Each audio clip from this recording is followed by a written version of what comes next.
Assalamualaikum warahmatullahi wabarakatuh. Nama saya Nadia Nurfadila Aden dari kelas 12 MIPA 3, nomor urut 20. Saya akan menjelaskan salah satu biografi tokoh Islam di Nusantara, yaitu Raden Patah. Raden Patah adalah seorang keturunan yang memiliki darah campuran Cina dan Jawa. Raden Patah dilahirkan di Palembang pada tahun 1455. Raden Patah merupakan pendiri dan raja pertama dari Kerajaan Demak yang merupakan kerajaan Islam pertama di Tanah Jawa. Raden Patah menurut catatan sejarah Kerajaan Demak memiliki banyak nama dan gelar. Beberapa nama lain Raden Patah yaitu Jinbun, Paterodim, Tan Eng Hwa, dan Arya Timur. Perjalanan hidup Raden Patah ini cukup panjang sehingga posisinya sebagai Raja Demak. Seiring berjalannya waktu, Raden Patah kemudian tumbuh menjadi seorang pemuda yang berbakat dan memiliki kecerdasan otak yang luar biasa.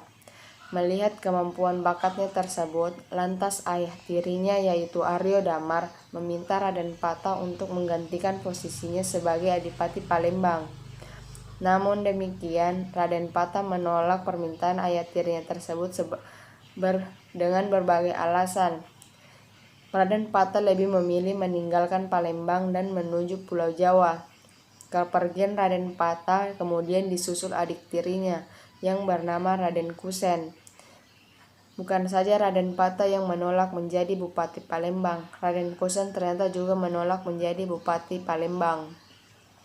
Alasan keduanya menolak menjadi Bupati Palembang adalah karena mereka berdua ingin menuntut ilmu agama Islam di Tanah Jawa.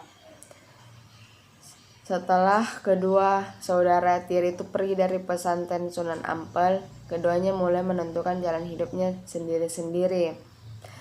Raden Kusen menetap di Kerajaan Majapahit dan kemudian diangkat menjadi seorang adipati. Sedangkan Raden Patah mulai membangun dan membuka hutan Gelagah Wangi untuk menjadikannya pusat persebaran Islam.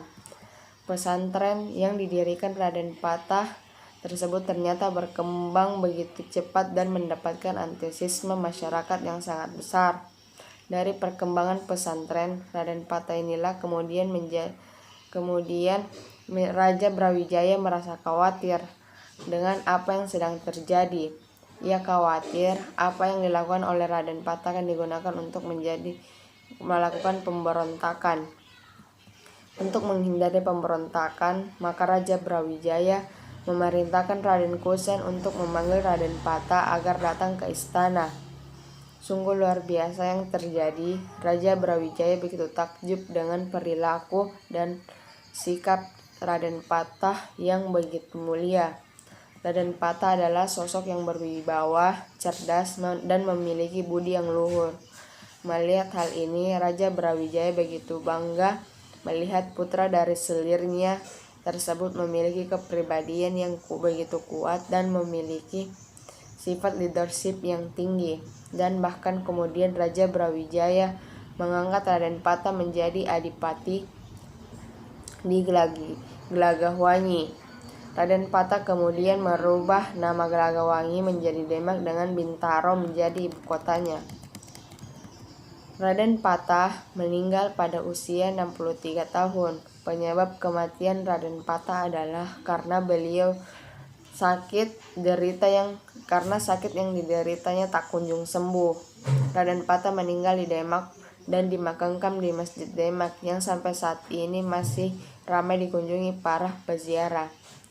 Itulah sekian tentang tokoh Raden Patah yang saya jelaskan. Wabillahi wa taufiq wa hidayat. Wassalamualaikum warahmatullahi wabarakatuh.